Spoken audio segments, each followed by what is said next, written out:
Assalamualaikum warahmatullahi wabarakatuh. Perkenalkan, nama saya Aldiripal Durutullah. Di sini saya akan menjelaskan kisah tentang Nabi Musa. Semoga dengan kisah ini dapat meningkatkan keimanan kita semua kepada Allah Subhanahu wa taala. Amin. Kisah Nabi Musa. Nabi Musa adalah anak dari Amran bin Kohos, keturunan langsung dari Nabi Yakub bin Ishak yang berasal dari suku Lewi di negara Mesir. Beliau mendapat kenabiannya pada tahun 1450 sebelum Masehi dan mendapat kitab yang disebut Taurat. Beliau juga termasuk dalam golongan ulul azmi dan memiliki pengikut dari Bani Israel.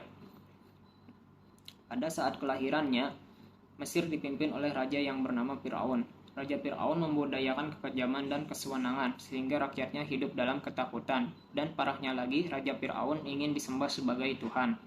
Pada suatu ketika, Raja Fir'aun pun diramal oleh seorang ahli nujum bahwa kekuasaan beliau akan runtuh dari seorang bayi laki-laki yang berasal dari Bani Israel.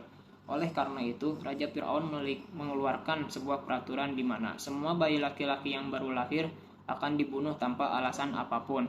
Namun atas izin Allah telah lahirlah seorang bayi laki-laki keturunan dari Nabi Yakub bin Ishak yang sehat. Untuk menghindari kekejaran dari tentara Fir'aun yang ingin membunuh bayi laki-laki tersebut, bayi itu pun dihanyutkan ke sungai Nil dan ditemukan oleh istri Fir'aun sendiri yang bernama Aisyah. Aisyah pun meminta kepada Fir'aun untuk menjadikan anak angkatnya dan memberi nama Musa pada bayi itu. Musa pun tumbuh dan dewasa di istana Fir'aun, dan setelah dewasa, Musa pun mendapat karunia kecerdasan dan tidak tega melihat rakyatnya yang tertindas.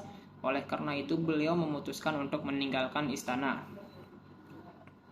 10 tahun kemudian, setelah memiliki istri bernama Syafura, anak dari Nabi Syuaib, hal ini diabadikan dalam Quran Surat Al-Qasas ayat 27.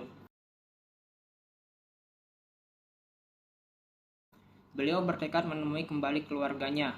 Beliau pun menuju Mesir dan untuk menghindari kejarannya, beliau melalui bukit yang bernama Tursina. Pada di bukit itu, beliau melihat sebuah api dan menghampirinya.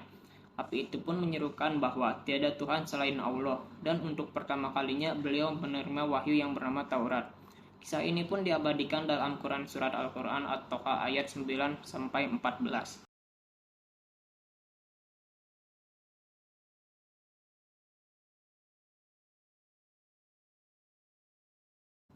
Dan di bukit ini juga Allah memberikan mukjizat pada Nabi Musa melalui tongkatnya yang bisa berubah menjadi ular yang sangat besar.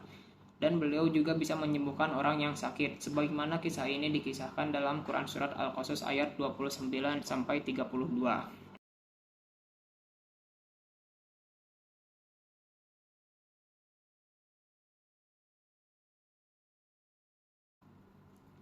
Sesampainya ia di Mesir, ia pun berdakwah dan menyerukan pada para Bani Israel untuk menyembah Allah Subhanahu wa taala. Nabi Musa pun kembali ke istana dan menyadarkan Fir'aun untuk segera bertobat dan segera menyadarkannya bahwa tiada Tuhan selain Allah. Beliau membuktikan mukjizat kenabiannya dan mengeluarkan cahaya dari tangannya serta melemparkan tongkatnya yang berubah menjadi ular yang sangat besar. Fir'aun pun ketakutan akan kekuasaan Nabi Musa dan menganggap bahwa Nabi Musa seorang ahli sihir. Dan Fir'aun pun memerintahkan untuk segera membunuh Nabi Musa serta semua pengikutnya. Nabi Musa pun beserta rombongannya berlari dari kejaran tentara Fir'aun dan menemui jalan buntu di sebuah laut merah. Nabi Musa pun berdoa kepada Allah dan atas izinnya, dengan mengetuk tongkatnya, laut tersebut pun terbelah menjadi dua, serta memberikan jalan untuk pelarian dari Musa dan para pengikutnya. Sesampainya kembali ke daratan, dalam kejarannya tersebut, Nabi Musa pun mengetuk kembali tongkatnya sehingga laut pun kembali seperti semula dan rombongan Raja Fir'aun dan pengikutnya pun tenggelam ke dalam lautan tersebut. Kisah ini diabadikan dalam Quran Surat Yunus ayat 90. Setelah beliau sampai di daratan dan selamat, beliau pun melanjutkan dakwahnya serta menyebarkan ajaran agama Islam dan syariatnya. Dan dikabarkan bahwa Nabi Musa wafat pada umur yang 120.